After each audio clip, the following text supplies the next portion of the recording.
All right. So I hope you had a good weekend. The first thing I wanted to do was just to let's not forget about the midterm.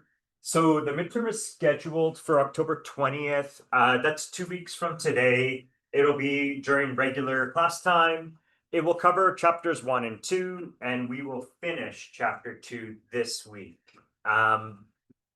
So for a formula sheet, you can bring just one regular letter size piece of paper. You can write whatever you want on it, both sides. If you want to like type something up in some micro font and print it, that's fine. I don't care. You do whatever you want with your formula sheet. You could bring a calculator, but I'm very unlikely to ask you questions where you have to punch in numbers and get a numerical value. But if you want to bring one, go ahead. And so there was a question, am I going to provide anything? I'm not going to provide anything except for like if we do a question where you need a Gaussian integral or something like that, I'm not going to expect you to memorize Gaussian integrals. So if that's needed, I will provide it in the problem where it is needed. So like, for example, when we were doing the harmonic oscillator, the potential is like e to the minus x squared. And so that uses Gaussian integrals all the time. So if that shows up, I will provide it for you. Okay, any questions about any of that? All right, good.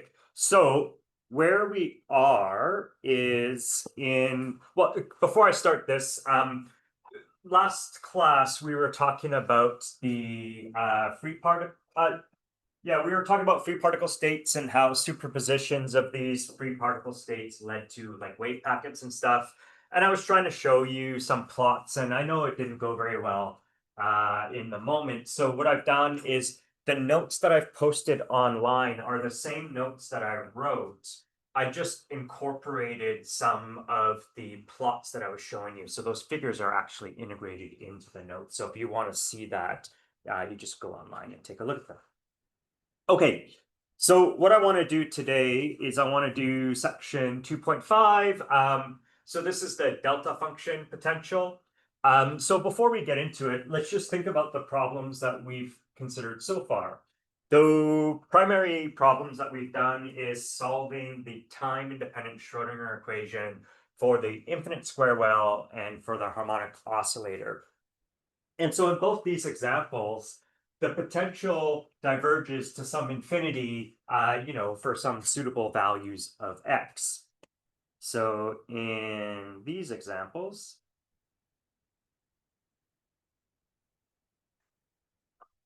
v of x goes to infinity. In the case of the infinite square well, outside of x is 0 to a, we get an infinite potential. For the case of the harmonic oscillator, when x, the absolute value of x goes to infinity, the potential goes to infinity. So we solved these problems, and the solutions to the time-independent Schrodinger equation yielded an infinite set of normalizable stationary states, we called them. Normalizable stationary states. We call them stationary states because they're states of definite energy. That we're going to call these bound states.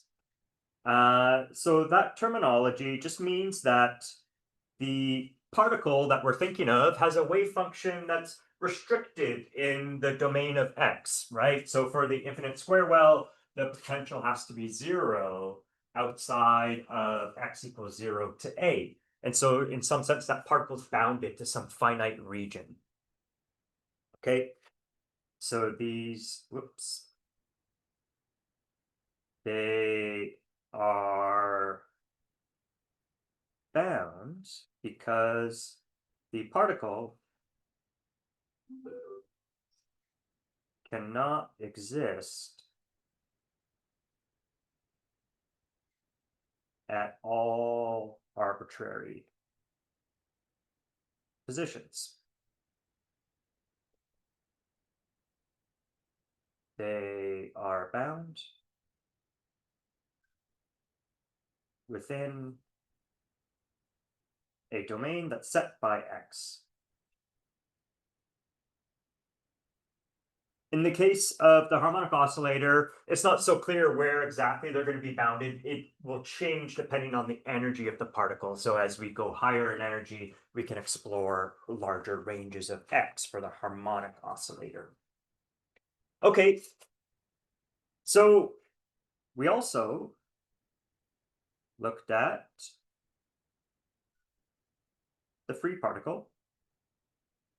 So in the free particle, there was no potential, so the particle could exist anywhere. So free particle V was 0. The time independent Schrodinger equation yielded. We could calculate stationary states, but they weren't normalizable. So they weren't actually realizable states. And the reason is they were just these oscillatory states that extended through all space. So the wave function never goes to 0. So if you integrate over all space, you can't possibly get a finite probability for psi squared.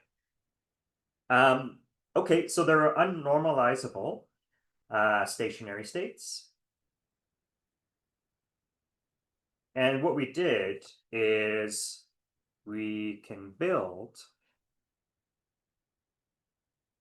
normalizable wave packets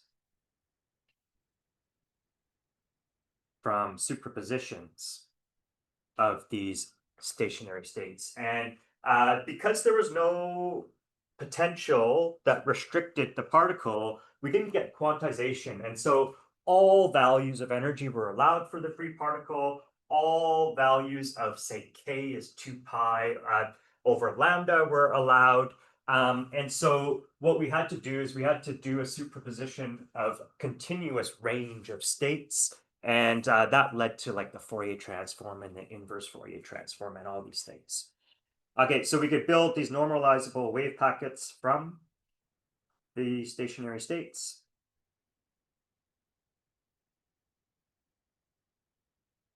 That are solutions to the full time-dependent Schrodinger equation. Okay, I'm going to introduce another bit of terminology. We're going to call these wave packet states that we build, we're going to call them scattering states. So, and we'll see why today. So these are called scattering states.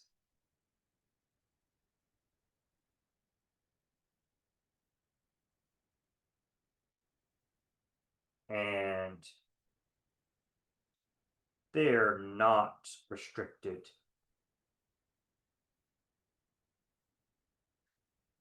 to some domain on X. Or if you like, the domain is all of X.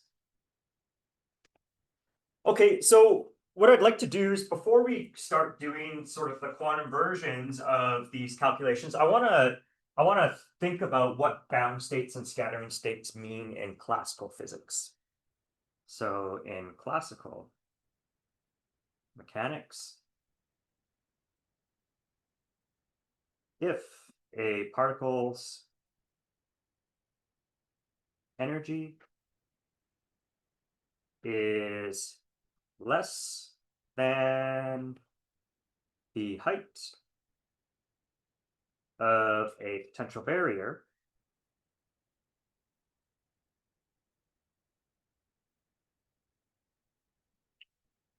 it can never overcome that barrier. All right, and so I'm going to draw a picture of some potential. I'm just going to make something up here. So here is going to be v of x, and here is going to be x. Think of this for the simplest possible case. It's just a hill, and we're going to roll a ball along a hill. Okay, and so I'm going to make my potential do something like this. Oh, and so I'm gonna do that again. I want for future, I just want to show the potential going to 0 at large values of negative and positive x. Okay, and so if I had a particle, like a ball or something like that, and its total energy was here, E, then I put a ball in here and it's kind of rolling up, maybe at the bottom of this little valley. It has maximum kinetic energy, but as it rolls up the hill, it's converting that kinetic energy into potential, and eventually it comes to a stop where all of its energy is potential, none of it's kinetic. And so this is a turning point, and it'll start rolling back down. It'll gain kinetic energy as it rolls up the other side. It converts that back to potential again until all of the energy is potential and equal to E, and then it rolls back down. There's no dissipation. It'll just roll back up and down these sides forever. It's never going to appear on the other side of this little peak. Okay. But what we're going to see is that things aren't so simple in quantum mechanics. So here's a turning point. And here's another turning point. Okay, and so if I was to label some positions here, let's say A and B, we will never find our ball outside the range X goes from A to B. So classically, for E less than, say, V peak on the left and V peak on the right, our particle is bound. Okay, so it's never going to explore all of X. It'll have a finite range of X to explore. On the other hand, if E is greater than V peak on the left or greater than V peak on the right, it's unbound or it's a scattering state.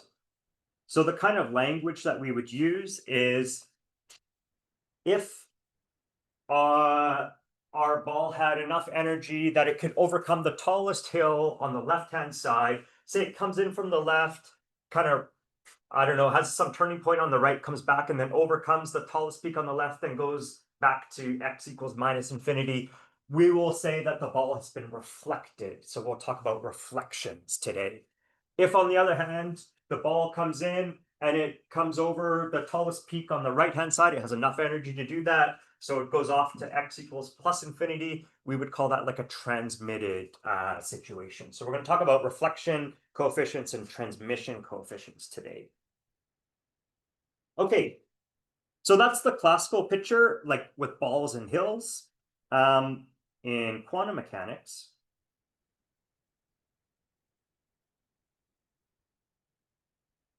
as we will see,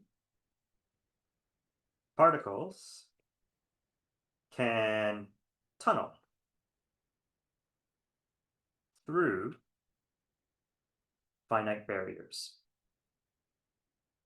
And we'll end up calculating things like probabilities to have a particle go through a barrier when its energy is less than the height of the barrier. Okay, and so therefore, the bound and scattering state distinction is determined by, well, if E is less than V at infinity and V at plus or minus infinity, then we'll say that that's a bound state. So the idea is you know, I could have a particle that has energy less than some potential barrier, but if there's some probability of it tunneling through, then it still can explore all that space. That probability goes to zero only if the potential is infinite or never goes to zero at all possible values of x. Okay. On the other hand, if E is greater than V at minus infinity or V at plus infinity, then we'll call that a scattering state. So the particle has a potential to explore an unlimited range of x values. Okay, now we'll often find situations where the potential is defined in such a way that it is zero at infinity. You know, our infinite square well and our harmonic oscillator are counter examples of that, so it doesn't always happen. But if you were to think of, say, a charged particle, its electric potential is like Coulomb's constant Q over R. And if we let R go to infinity, the potential goes to zero. So there's an example of electrostatic potential going to zero at infinity. So in cases, or let's say it is often the case that V is defined such that it goes to zero at plus minus infinity. And so for such systems, we would say if our energy is negative for our particle, then it's going to be bound. And if our energy is positive, it'll be a scattering state. And we'll see examples of how this works. So that's why I wanted to draw this potential where the hills go to zero at plus minus infinity. So no matter what energy this particle has, if this was a quantum system, there's some potential or some probability that it tunnels through these barriers. And so it has at least some non-zero probability of exploring all values of x when E is positive. So that's the scenario we're going to be looking at. All right, so let's think of this delta function. This is kind of nice because we thought a little bit about the delta function last time, and we're going to use it today again. So I just want to remind you of some properties of the delta function, and then we're going to set it to be our potential in the time-independent Schrodinger equation. We're going to look for solutions to that. So we're going to recall the Dirac delta function. Okay, so the notation is delta x minus a, and it is defined to be zero when x is not equal to a and infinite when x equals a.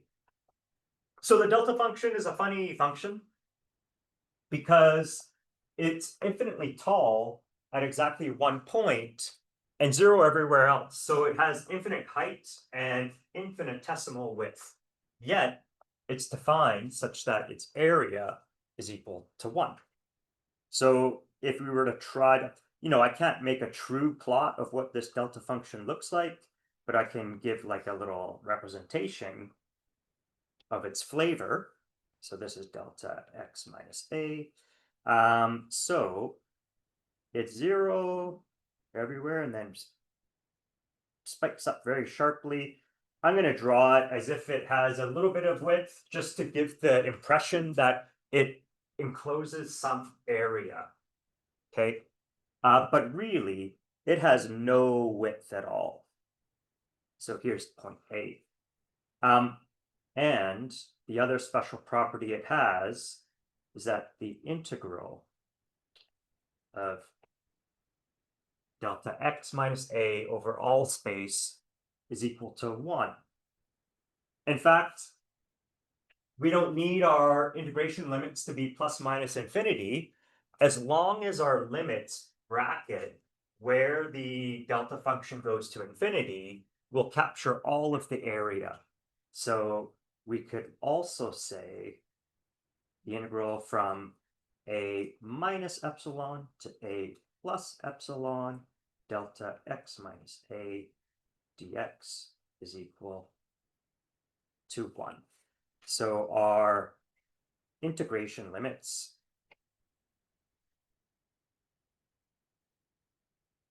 just need to bracket where, let's say x where delta goes to infinity.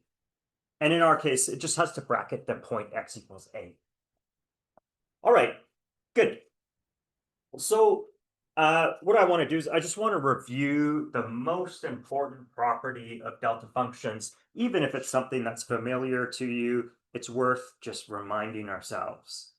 So let's consider the product of some f of x. F of x is just any function of x. And we're going to take the product with delta x minus a. Well, because this delta function is equal to 0 for all x not equal to a, if I put in any value of x here that's not a, like it could be b or a minus 1 or a minus epsilon or whatever it is, this could be any number. It's going to multiply as 0, and so it's just going to vanish. The only time that this product doesn't vanish is when x is equal to a. So because the delta function is equal to 0 for all x not equal to a, this product is equivalent to f of x delta x minus a. That's what we're starting with. That's the same thing as f at a times delta x minus a. Okay, so if we go one step further and decide to integrate this product, well, what we could do is we could say, well, we already argued that this was equivalent to just writing this as f of a. So I'll put f of a times the delta function. But now f of a is just a number. It's a constant. I could pull it outside the integral. Whoops, this has to be f a. And so now we have a constant times the integral of the delta function, but we already said one of the defining properties of the delta function is that it encloses a finite area equal to 1. And so this is just equal to 1. I won't write it down, but again, it's not important that the limits are plus minus infinity. As long as the limits bracket where the delta function diverges, we will get all of the area. And so therefore, this is just equal to f of a. And so the defining property that is most often used with this Dirac delta function is the following. The integral of f of x times delta of x minus a is f of a. And I think we talked about this last time as well. Oh, come on, I want to make this box a little smaller. What makes this so valuable is that if we had a delta function inside an integral, it kills the integral and just evaluates it at some specific point. And that's very convenient. It's just like the Kronecker delta kills sums for us. Okay, so now let's get back to quantum mechanics and the Schrodinger equation. And so what we're going to do is we're going to consider the potential well. It's a bit of a funny looking well. It's v of x is going to be minus alpha times delta x. And we're going to say alpha is a positive constant. where alpha is some positive constant. Okay, so we know what the delta function looks like. It's just a spike, but we have a minus sign in here. So instead of a spike, we're going to get like a well that has a depth that goes to infinity. So if I was to plot this, it would look something like, here's x, here's v of x, and it's going to be 0, 0, 0, and then spike down really sharply, and then come back to 0. Okay, good. And so what we're going to do is we're going to consider particles with energy that are either less than 0, which we said would have a bound state, or energies greater than 0, which we said were going to be scattering states. And that's where we're going to try to calculate these reflection and transmission coefficients. Okay, so we have our time independent Schrodinger equation minus h bar squared over 2m, two derivatives of psi with respect to x. That's our kinetic energy term. And then we have plus our potential. Well, we said our potential is minus alpha times the delta function. And we multiply by our wave function is e times psi. So that's what we want to solve. And we're going to have to break this up and consider the different possibilities. So I'm going to start with bound states where we give our particle an energy less than 0.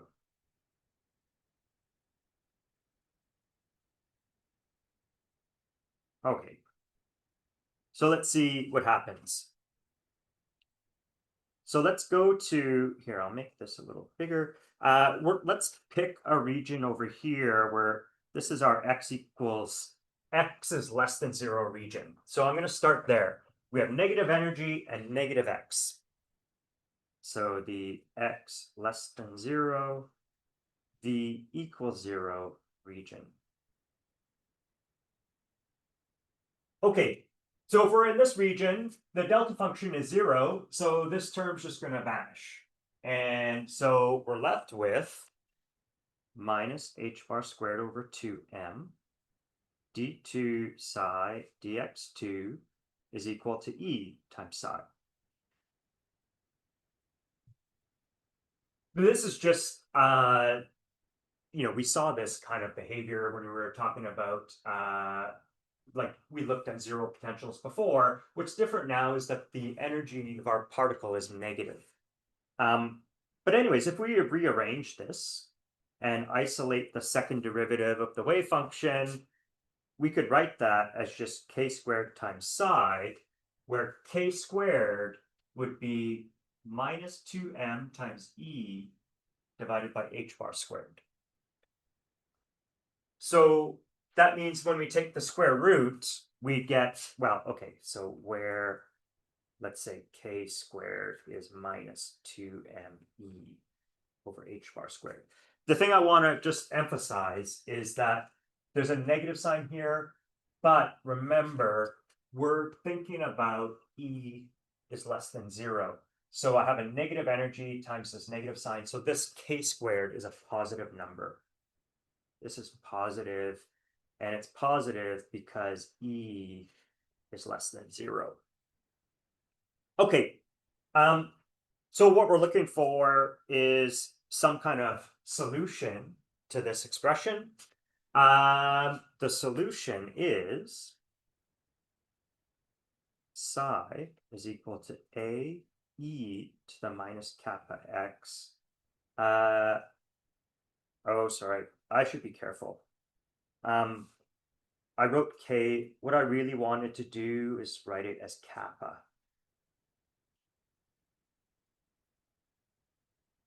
We're going to save k for e greater than 0. Let's use, this is supposed to be Greek letter kappa now. All right, this is the solution because if I take two derivatives, I get minus kappa times minus kappa is kappa squared with a positive sign. And that's what we want. I get kappa times kappa is kappa squared with a positive sign, so that's what we want. This is the same situation as our free particle, except for the free particle, we had an I in here because we had this equal to minus k squared times psi. All right. But let's think about this a little bit. We are in the region where x is negative. So I could explore like going to x is a very large negative number. So minus infinity. And if I put in minus infinity here, I would get minus infinity, which is plus infinity. This would blow up and we could not normalize this wave function. So what we have to do is we have to throw away this term by forcing a to be 0. So a e to the minus kappa x goes to infinity as x goes to minus infinity. And this is unphysical. Because we require that if I was to square the wave function and integrate, I need to get 1 for my probability, but so I can't have an infinity in there. Okay, and so therefore, we're going to force a equal to 0. And therefore, our solution for negative x is just b is e kappa x for x less than 0. All right. So what we're going to do next is we're going to look for what happens at x is bigger than 0. But it's all the same stuff. The potential is still 0. We still have negative energy. Our solution is still going to look like this. Maybe we use C and D for our coefficients. And then we say, well, okay, what if I let x go to plus infinity? Well, in that case, this term's going to blow up. And so we're going to set its coefficient equal to 0. And we're going to have a solution like this, except there'll be a negative sign in here. That's the only difference. Okay, so in the x greater than 0 region, we get same form. Oh, I said C and D. I guess it turns out that we're going to use, to be consistent with Griffiths, F and G as our coefficients. But this blows up for x goes to infinity. And so we'll say G is equal to 0. And so our solution for positive x is just the F term. X greater than 0. Okay, good.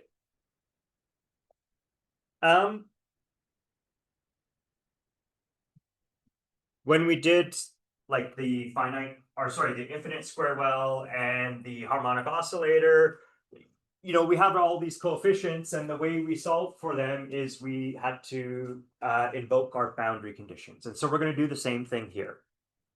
So we're going to set the values of our constants using boundary conditions. I'm going to do the one that is probably obvious first, and then we'll work on the other one and see how it works. So the first one is that the wave function is continuous for all x. Now, for us, our potential is this infinitely deep well right at x equals 0. And so that's the place where we have to be careful. I have solutions for x bigger than 0 and less than 0. We have to match them right at x equals 0. So at x equals 0, well, let's see, where are our solutions? There they are. We're going to require that b e to the kappa times 0 equals f e to the minus kappa times 0. And what we find then is b and f are equal. Okay, so we could summarize all of that and say our wave function is b e to the kappa x when x is negative, and it's b e to the minus kappa x when x is positive. All right, so we could plot that. And it looks something like this. Here's x, here's our wave function. Well, let's see, in positive x, this is just an exponential decay. So right here, we put in x equals 0, the wave function is just equal to b. And then it decays exponentially. This is also an exponential decay if we restrict ourselves to negative x. And so it's a symmetric function that looks something like this. All right, we will eventually do a normalization, which will set the value of b. But before we do that, I want to think about another boundary condition. And specifically, I want to think about how does the derivative of the wave function of x, with respect to x, how does that behave at x equals 0? So we want to check the behavior of the derivative of the wave function as we approach x equals 0. So here's the strategy is kind of clever. Strategy is to integrate the time-independent Schrodinger equation. Okay, so minus h bar squared over 2m d2 psi d psi 2. That's the kinetic energy term. And so what I'm going to do is I'm going to integrate this with respect to x. So I'm going to put in an integral from minus epsilon to plus epsilon dx. And then we're going to have plus. And then we would, generically, we would have some potential v of x. For us right now, it's a delta function. We'll put that in eventually, but let's just be general for now. Plus epsilon, here we go. Okay, and then all of that would have to be equal to e, which is a constant. But if I'm integrating the left-hand side, I better integrate the right-hand side as well. Okay, but what's this going to be? We said our wave function is continuous at x. And we're going to now compare our wave function as we approach x equals 0 from the left and the right. Well, if this is a continuous function and we take the limit that epsilon goes to 0, then we're looking at psi of 0 minus psi of 0, but they have the same limit as we approach from both sides. And so this is going to be 0. So this is 0 since psi of epsilon, let's say approaching from the left, is equal to psi of epsilon approaching from the right, as epsilon goes to 0. Okay. Now, this first integral is also easy to do because we're taking the integral of a derivative and the integral is the antiderivative.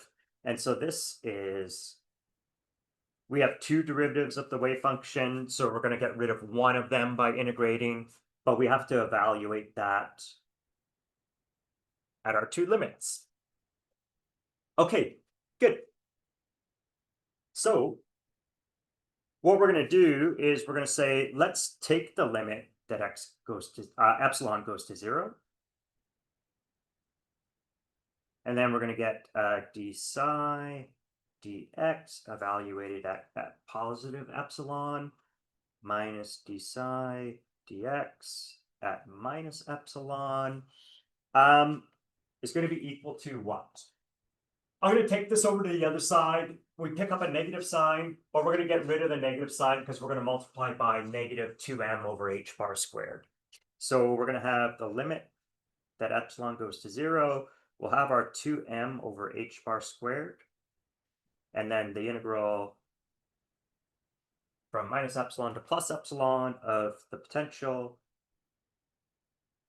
times psi, integrate with respect to dx. Okay, so this is our generic result. Now, it's often going to be the case that, if our potential is, say, a constant or something like that, then we factor it outside the integral, and this integral of psi is going to be 0, like we've already seen. And in that case, the derivative of the wave function has to be continuous as we approach our boundary from both sides. We are dealing with a special case right now because our potential is a delta function. So that integral is not going to be 0, but it's still an easy integral to evaluate because it's a delta function. All right, so this is our boundary condition on the derivative of the wave function. Okay, so we'll make some comments. Usually, the right-hand side is 0 for some kind of finite potential. In those cases, d psi dx is continuous. And we'll see an example of that maybe next time, is my guess. Okay, but for our current case, where we said the potential is some minus alpha, where alpha is positive, times delta x, we get, well, okay, so I'm going to use the same notation as Griffiths. So I'm going to say delta d psi dx. And by that, I mean everything that's on the left-hand side of this equation in the red box. What's the difference between the derivative of the wave function when we approach from the two different directions? Well, it's going to be equal to, what are we going to get? 2m over h bar squared. We have the integral from minus epsilon to plus epsilon times the potential. Our potential is minus alpha delta x, and then we have psi of x dx. Well, this is like our delta x minus a with a equals 0, and this just selects the value of the wave function at 0. And so it's psi of 0. And we still have our constant minus alpha here. So we have a minus alpha. Okay, but let's go back here. And we said at x equals 0, the wave function was just equal to b. Okay? But this is just equal to minus alpha times b. All right. So therefore, what we have is that this discontinuity in the derivative of the wave function is going to be minus 2m alpha b over h bar squared. So minus 2m alpha b over h bar squared. Okay, so what we're going to do then is we're going to enforce that discontinuity in the wave function. So we'll look at x is negative. Let's just go back here. X is negative. Here it is. So we need to take the derivative with respect to x. That brings down a kappa. So it's kappa b e to the kappa x. But then we're going to evaluate that at x equals 0. So we're going to get d psi dx is kappa b e to the kappa x. And so therefore, in the limit that epsilon goes to 0, d psi dx is kappa times b. Okay, just put in x equals 0 right there. Okay, if we do the same thing for positive x, the only thing that changes is that we pick up a negative sign. So it's minus kappa b e to the minus kappa x. And so that when we take the limit that epsilon goes to 0, d psi dx evaluated approaching from the negative side is minus kappa times b. Okay, so we can now calculate this quantity. It's just the difference of these two. And then we set it equal to what's on the right-hand side. Okay, so the difference in the derivative. So we have to do approaching from the right minus approaching from the left. And so it's minus kappa b minus kappa b. So it's minus 2 kappa b. Minus 2 kappa b. And that has to be equal to the minus 2m alpha b over h bar squared. And you can see there's some nice cancellation to be had. Negative sign, the 2 and the b are all eliminated. Okay, and so therefore we have kappa is equal to m alpha over h bar squared. But remember how we defined kappa? It was minus 2me square root divided by h bar. We wrote it down somewhere. Here it is. Kappa squared is minus 2me over h bar squared. Okay.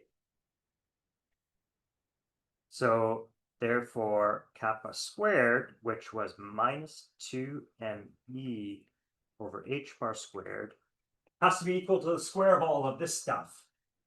So it's m squared alpha squared over h bar to the 4th. Okay, so we can cancel some h bars, we can cancel an m, and we can solve for e. Notice that we're going to get a negative value for e. That's good because we said we were considering these bound states where we had negative energy. And so that's consistent. And so we find then that e is equal to minus m alpha squared over 2 h bar squared.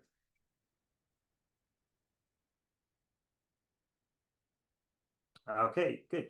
So there's our bound state energy.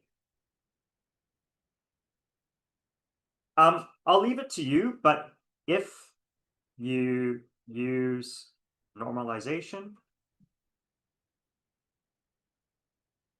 to set b, what you would do is you would evaluate the integral from minus infinity to plus infinity of psi squared dx. You have to break this into 2 parts. You'd integrate from minus infinity to 0 using the psi that had e to the plus kappa x. And then you'd integrate from 0 to plus infinity using the psi that has the e to the minus kappa x in it. Nevertheless, you could do all that. And if you do it, what you're going to find is b is equal to the square root of kappa, and kappa is m alpha over h bar. And so our bound state solution, when we put in the normalization constant, is b is m alpha over h bar. E to the minus kappa is b is the square root of kappa. Then we have e to the minus kappa over h bar squared. And the energy minus m alpha squared over 2h bar squared. Okay. So that's our bound state solution. That's using basically all the same techniques that we used for the infinite square well and the harmonic oscillator. Perhaps the difference is that we had to think carefully about how the derivative of the wave function behaves at the boundary of where our delta function is. So what I want to do is I want to do something different now. I want to look at the scattering states. And this is kind of a new problem that we haven't looked at previously. So scattering states. These are states where E is going to be positive.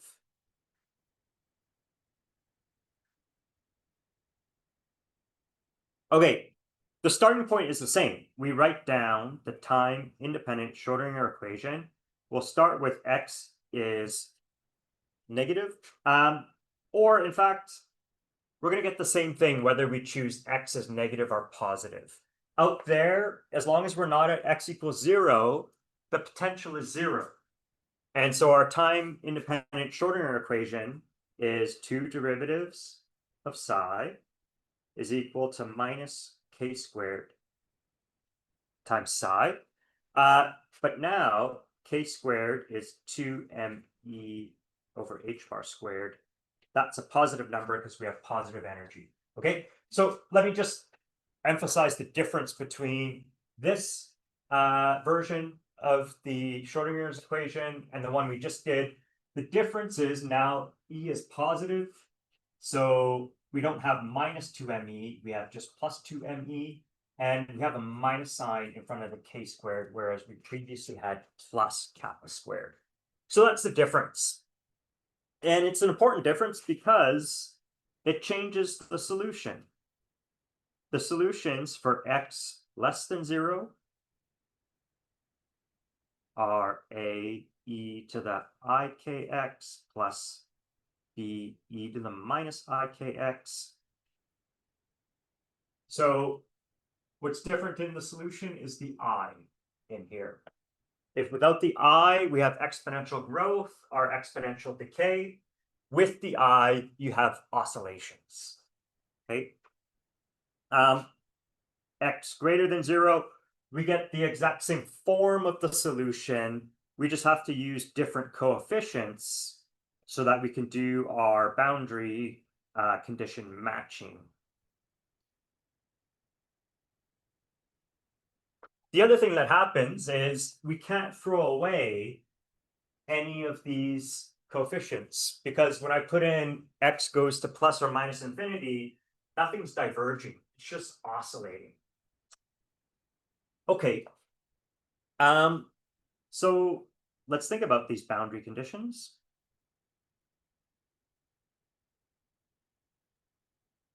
So we'll first do psi is continuous. Continuous at x equals 0. Well, if I put in x equals 0, all these exponentials just become 1s. And so if I'm forcing these two to be equal, it's just a plus b must be equal to f plus g. So a plus b is f plus g.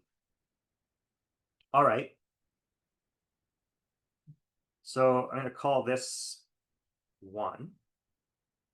All right. And so let's try the derivative of the wave function. So taking these derivatives, let's say for the negative x region, you just bring down an ik or a minus ik, whatever the case may be. So we're going to get an ik e to the ik minus ik b e to the minus ik. So if I evaluate this at epsilon coming in from the left side where x is negative, and then let epsilon go to 0, all these exponentials just become 1. And so we have like that ik times a minus b. So I don't think I can fit that there. So we get ik a minus b. All right.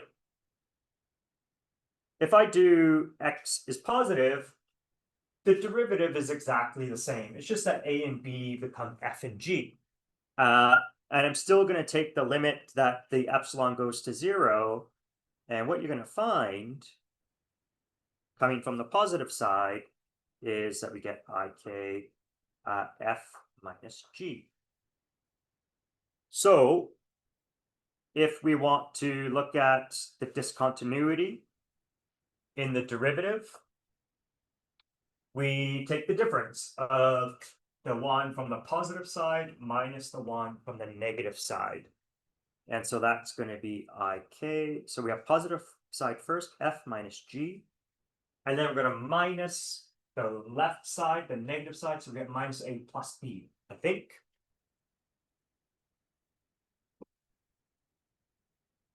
And we've already worked out what that discontinuity must be equal to. Let's go find it. Where was it?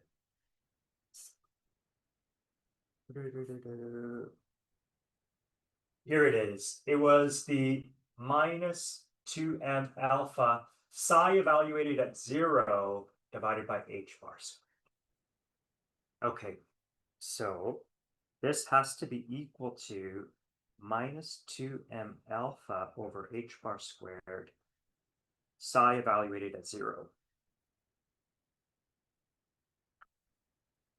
Okay, but at x equals 0, we get a plus b or f plus g. They're the same things because the wave function is continuous. So we'll just choose a plus b.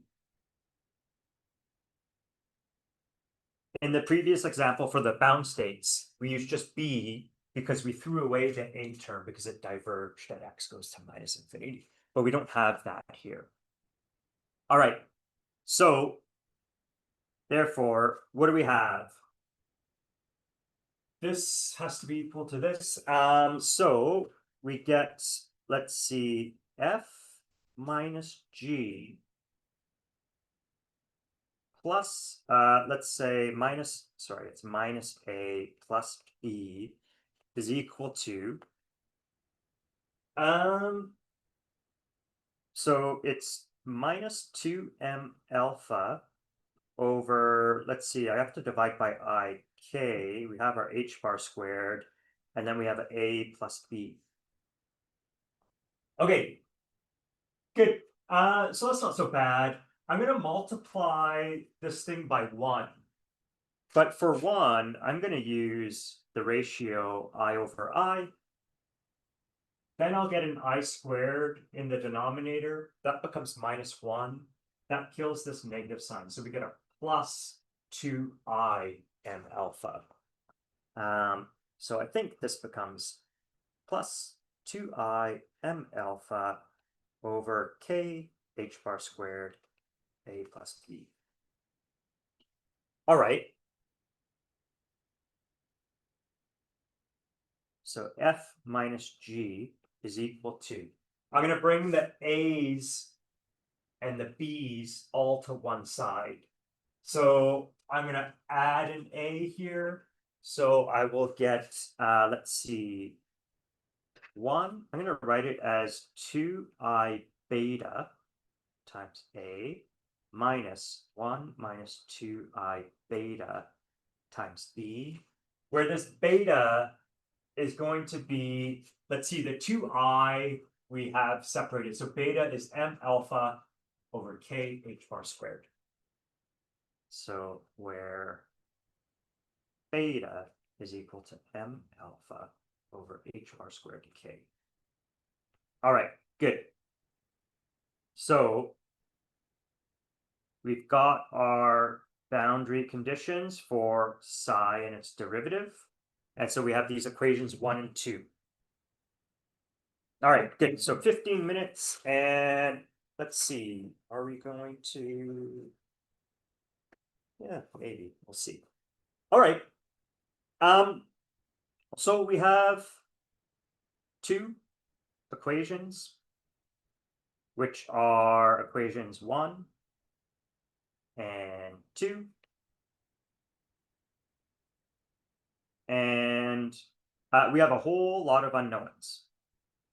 Our unknowns are, let's see, if we look at equation 1, we have A, B, F, and G. Those are all unknown. A, B, F, and G. And if you like, you could throw K into the mix as well. We don't know what K is.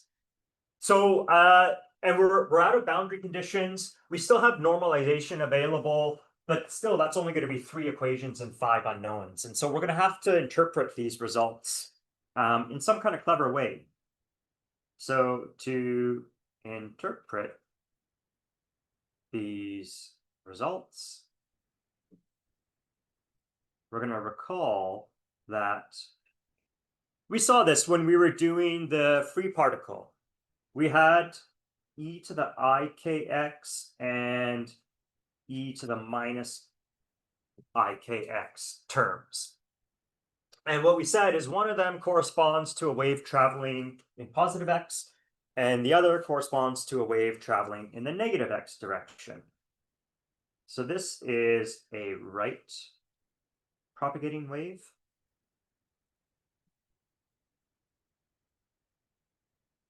And this one corresponds to a left propagating wave. Okay, so let's think about this a little bit more. We have 2 sides. We have negative x to the left of our infinite potential well. Well, on the left-hand side, we said our wave function was going to be of this form. And so what we have here is a right propagating wave with x equals some negative value. And then this is the left propagating wave with x less than 0.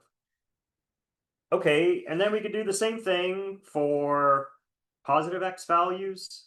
We said our wave function was going to be of the same form. We just had different coefficients. Sorry, this was a g, e to the minus I kx. And so what we're going to have is a right wave with x positive.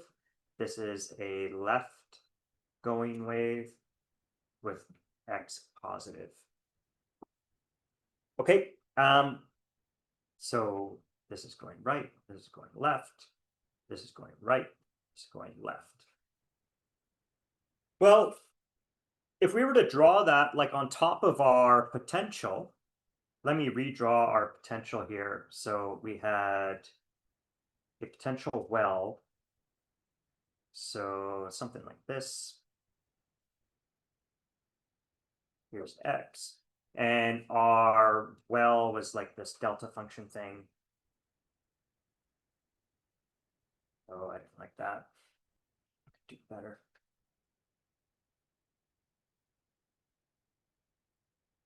Okay, so there it is.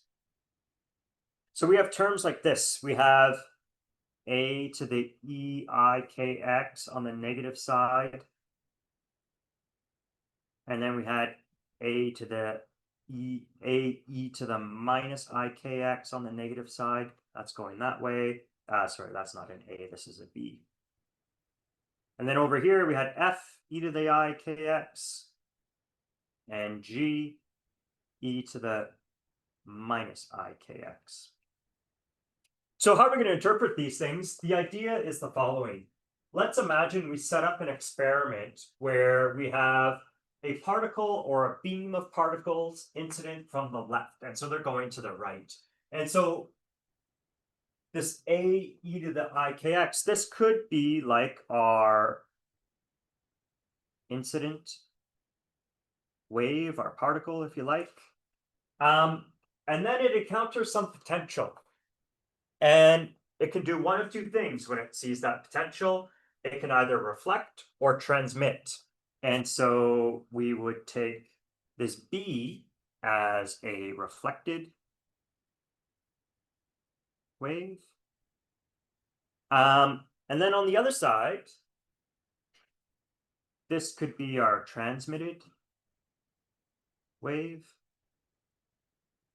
And the only way we could get a wave going left for x positive is if we had a different source of particles or a beam directed this way. So it's often the case that we will assume that from the geometry of our system that we have only a source on one side, and we will set g equal to 0. So we would say g equals 0 if there's no source at x greater than 0 moving in the negative direction.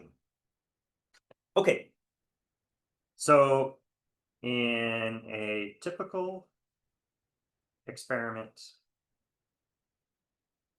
where are you going? In a typical experiment,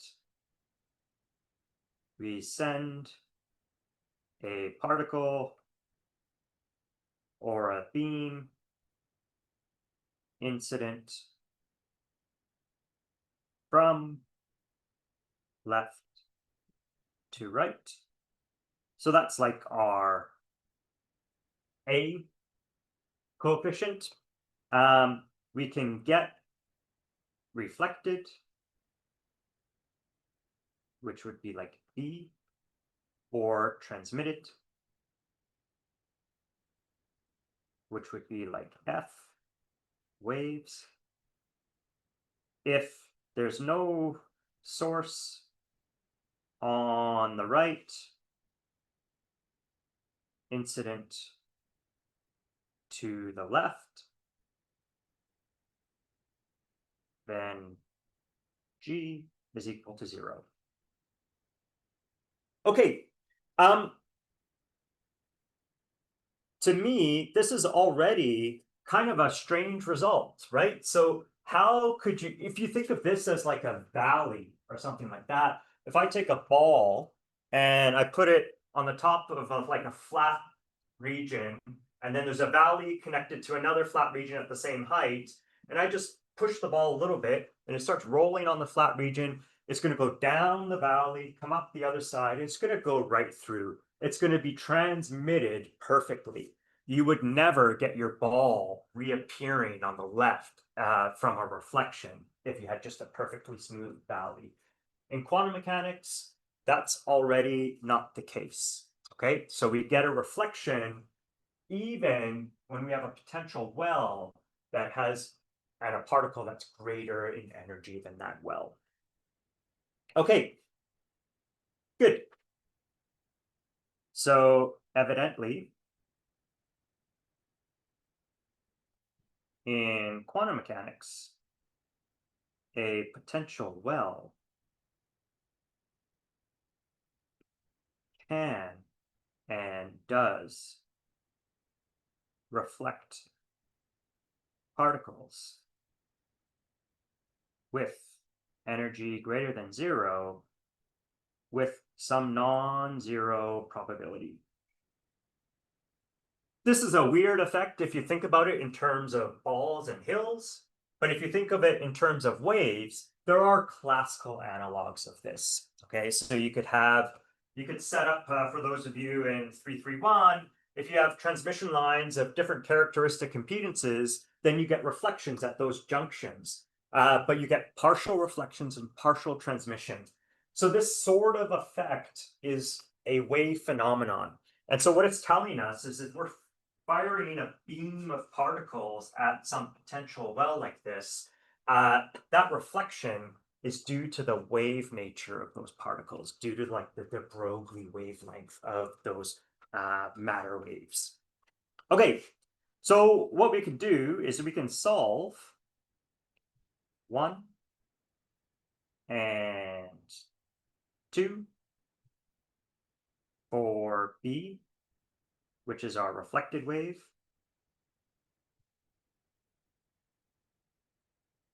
and F for our transmitted wave,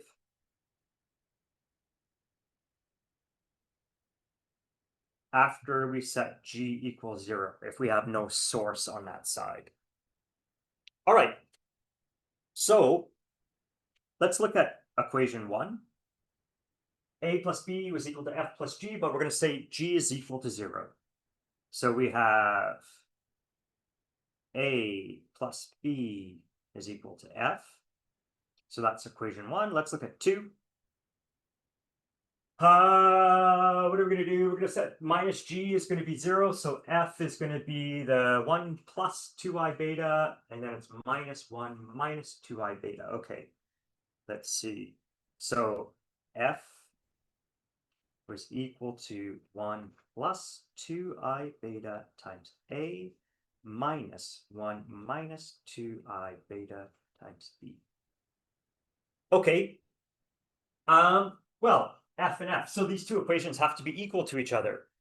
So it must be the case, therefore, that, let's see, what do I have to do? A plus B is equal to 1 plus 2I beta A minus 1 minus 2I beta B. So I'm going to get a plus A and a plus A, so those are going to cancel, I think. So I can cancel this and this. And well, let's see, what do we get? So therefore, B is equal to 2I beta A minus B minus 2I beta B. So therefore, 2I beta A is equal to, let's bring all the B's to the other side. So it's going to be a 2B plus 2I beta B. So I think it's a 2B1 minus, what is it going to be? I beta? I think that's it. Okay, cancel the 2's. And therefore, B is equal to I beta over 1 minus I beta. This is a beta. And then it has to multiply A.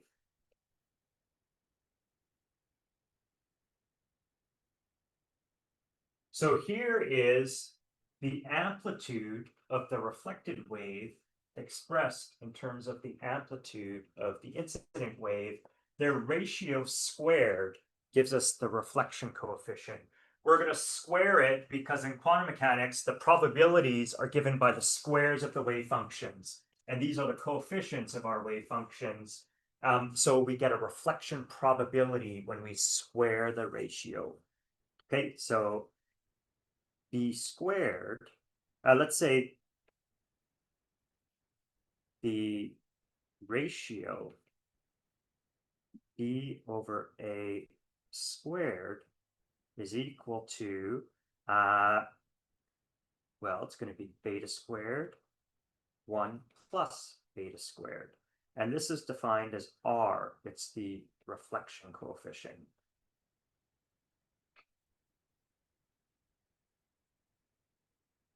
All right. If you do the same thing for F,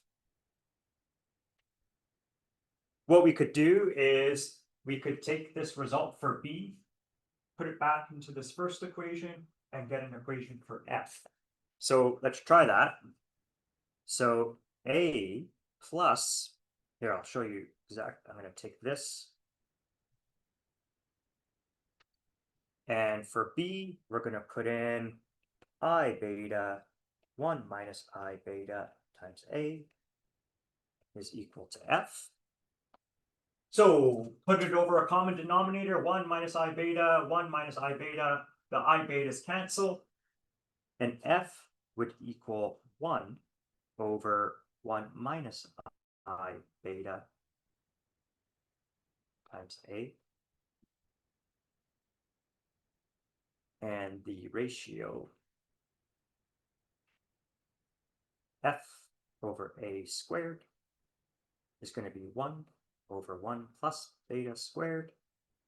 And that's defined as T, our transmission coefficient.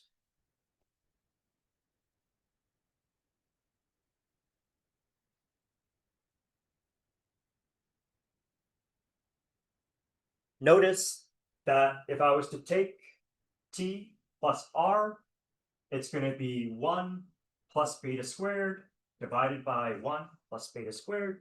It's going to be 1.